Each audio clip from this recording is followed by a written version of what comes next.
আমার প্রিয় ছাত্রছাত্রীরা, আশা করি তোমরা সবাই ভালো আছো। আজকে তোমাদের সঙ্গে যে বিষয়টি নিয়ে আলোচনা করবো সেটি হলো দ্বিতীয় পর্যায়ক্রমিক মূল্যায়ন অষ্টম শ্রেণী গণিত বা অঙ্ক যাই বলি না কেন, সেই অঙ্কের পাঠ্যক্রম ও সিলেবাস। প্রথমে বলে রাখি 25 নম্বরের পরীক্ষা হবে, সময় থাকবে কিন্তু 50 মিনিট। তার আগে একটা কথা বলে রাখি, চ্যানেলটি ভালো লাগলে অবশ্যই মনে করে সাবস্ক্রাইব করে দিও। চলো তাহলে শুরু করি।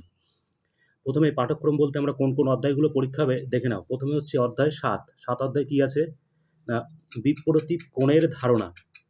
8 নম্বর অধ্যায় কী আছে না, সমান্তরাল সরলরেখা ও ছেদকের ধর্ম। 9 নম্বর অধ্যায় কী আছে, ত্রিভুজের দুটি বাহু ও তাদের বিপরীত কোণের সম্পর্ক। 10 নম্বর অধ্যায় হচ্ছে ত্রৈরাসিক পদ্ধতি। 11 নম্বর অধ্যায় শতকরা। 12 নম্বর অধ্যায় হচ্ছে মিশ্রণ। 13 নম্বর অধ্যায় হচ্ছে বীজগাণিতিক সংখ্যামালার উৎপাদক বিশ্লেষণ। 14 নম্বর অধ্যায় হচ্ছে বীজগাণিতিক সংখ্যামালার গসাগু ও লসাগু। 15 নম্বর অধ্যায় হচ্ছে বীজগাণিতিক সংখ্যামালার সরলীকরণ।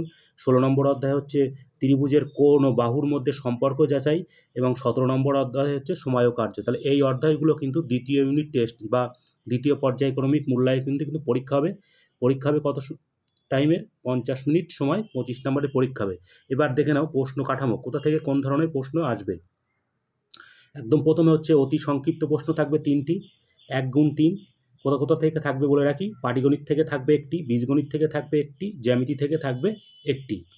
তাহলে এখানে কিন্তু 3 নম্বরের প্রশ্ন হয়ে গেল। এরপরে আসছি পাটিগণিত। পাটিগণিত থেকে করতে হবে কিন্তু দুটি অঙ্ক। দুটি অঙ্কের মধ্যে 4 গুণ 2 = 8। এই দুটি অঙ্কের 4টি অঙ্ক দেওয়া থাকবে, দুটি করতে হবে।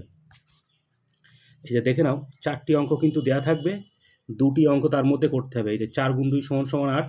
কোন কোন অধ্যায়গুলো পাটিগণিতের অধ্যায় তোমরা একটু দেখে নিতে পারো, দেখে নাও। 10, 11, 12, 17। তাহলে দেখে নাও তাহলে কোন কোন অধ্যায়গুলো। 10 হচ্ছে ত্রৈরাসিক পদ্ধতি, 11 হচ্ছে শতকরা, 12 হচ্ছে মিশ্রণ, আর 17 হচ্ছে সময় ও কার্য। তাহলে এই 4টে চ্যাপ্টার থেকে কিন্তু 4টে অঙ্ক থাকবে, আমাদের দুটো করতে হবে।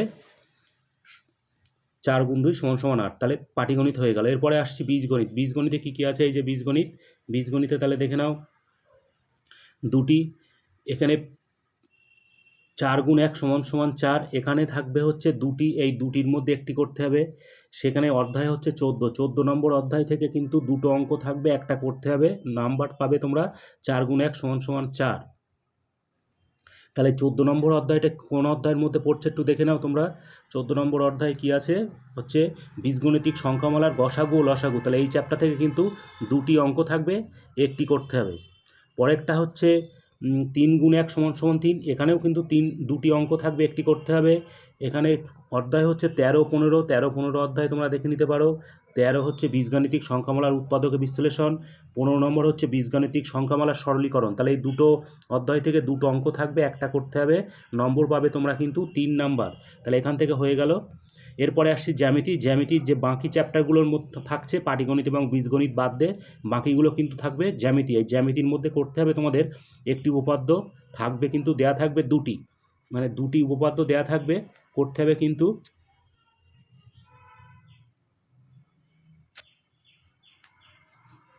এই যে দুটি উপপাদ্যের মধ্যে কিন্তু একটি করতে হবে।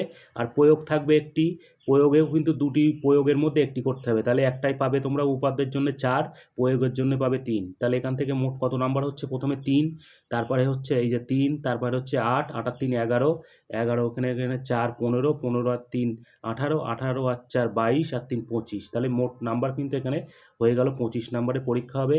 সময় থাকবে কিন্তু 50 মিনিটের পরীক্ষা হবে। চ্যানেলটি ভালো লাগলে অবশ্যই মনে করে সাবস্ক্রাইব করে দিও।